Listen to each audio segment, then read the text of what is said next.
Saber cómo estás, bienvenido, muy buenas tardes. Buenos días, ¿cómo estás, Roberto? Gusto en saludarte y a ti, a tu auditorio. Muy buenas tardes. Sí, el tema de Biden, pues sí tiene una implicación importantísima. ¿Por qué no nos platicas? Claro, me parece que para que el auditorio conozca si no está informado y si no, pues para que profundicemos un poco más.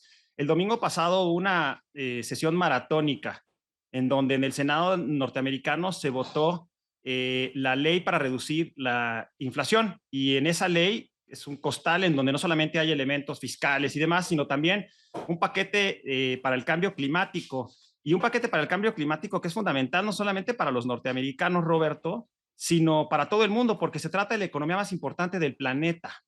Y es importante recalcar que se le llamó para reducir la inflación, ley para reducir la inflación y no ley Biden o ley climática, porque finalmente aprendieron los norteamericanos y todos los que nos dedicamos a energía, creo que lo tenemos muy claro que la energía es política, que sin voluntad política no iba a transitar eso. Los norteamericanos tienen 6 años de una situación muy difícil para los temas de sustentabilidad, en donde prácticamente los estados habían hecho todo el trabajo y ahora finalmente sale 50-50 y Kamala Harris es quien realmente pone la diferencia y finalmente pasó.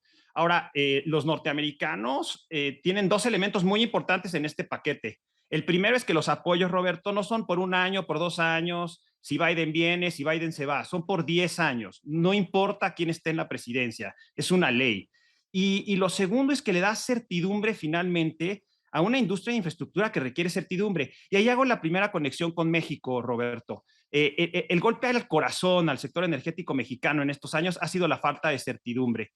Tan es así que lo que pone sobre la mesa la primera economía del mundo es certidumbre a estas inversiones. Ahora, es importante saber que para pasar esto, pues tuvo que haber galletas políticas. La negociación fue muy difícil. ¿Y cuáles son las galletas políticas? Primero, reducir emisiones al 40% para 2030. Estamos hablando de 8 años, de la economía más importante. No es cosa menor todo el trabajo que se tiene que hacer para eso. Reducir el déficit fiscal, que es un guiño a los demócratas moderados y sin duda al Partido Republicano. Y tocar el tema de las medicinas con Medicare. No había manera de pasar un paquete así si no hubieran hecho una estrategia, me parece que tan inteligente. Ahora, también son matemáticas. El dinero no viene de la nada, no es del mago Merlín. El dinero viene de un impuesto, un 15% de impuesto mínimo corporativo, de los ahorros en las medicinas y definitivamente en esta parte de apretar en el tema fiscal. Es un paquete muy bien armado y que tiene definitivamente implicaciones para México. Te doy algunos detalles de esta reforma para que el público pueda palparla. Bueno, hay un crédito de $7,500 para la compra de vehículos eléctricos. Y ese crédito se extiende hasta 2032, va a acelerar a la industria espectacularmente para aquellos que dudaban si los autos eléctricos iban a penetrar o no, pero con dos condicionantes bien importantes. Esos $7,500 se van a dar sí y solo sí las armadoras, eliminan la compra de baterías chinas y eliminan la utilización de minerales chinos o de países que no tienen un tratado de libre comercio.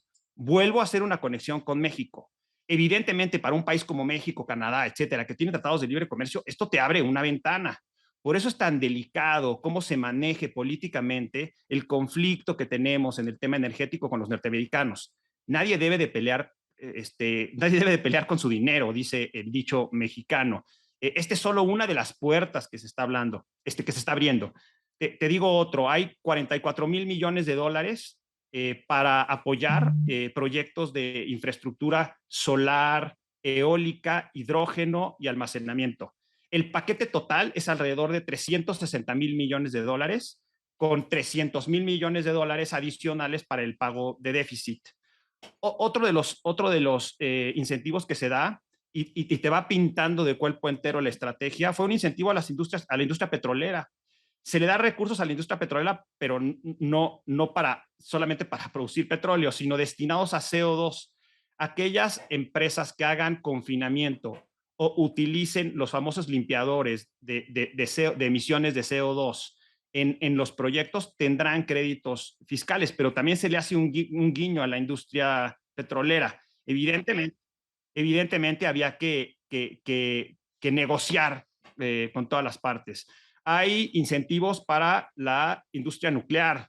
Hay alrededor de 292 reactores norteamericanos y no se han construido más. Entonces, es un incentivo para que las para que las plantas nucleares sigan produciendo, lo cual es también muy interesante.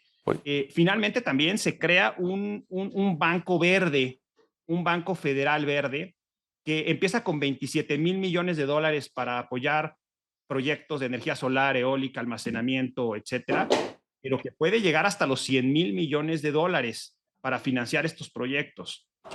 Estos son solamente algunos de los puntos que trae. Es una ley, es un bill. Todavía falta que pase a la Cámara de Diputados. No creo que haya problema. Tiene una mayoría cómoda. Es una gran victoria para el Partido Demócrata políticamente, además antes de que vengan las elecciones intermedias. Te quiero hacer un comentario, Roberto, de la importancia que tiene esto para los norteamericanos y para el planeta. Te voy a dar unos datos de la inversión del año pasado.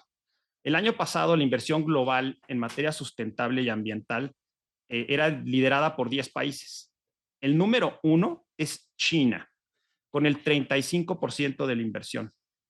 El número 2, lejos, son los norteamericanos con el 15%. Si nos vamos al 9º y 10º lugar, están Brasil y España. Evidentemente, Estados Unidos está en una carrera muy importante y pues México totalmente desaparecido. Creo que hay una ventana de oportunidad y habría que tomar medidas. Claro, claro. Pues muy interesante y muy amplio tu comentario, Severo López Mestre, especialista y consultor de energía. Muy buenas tardes.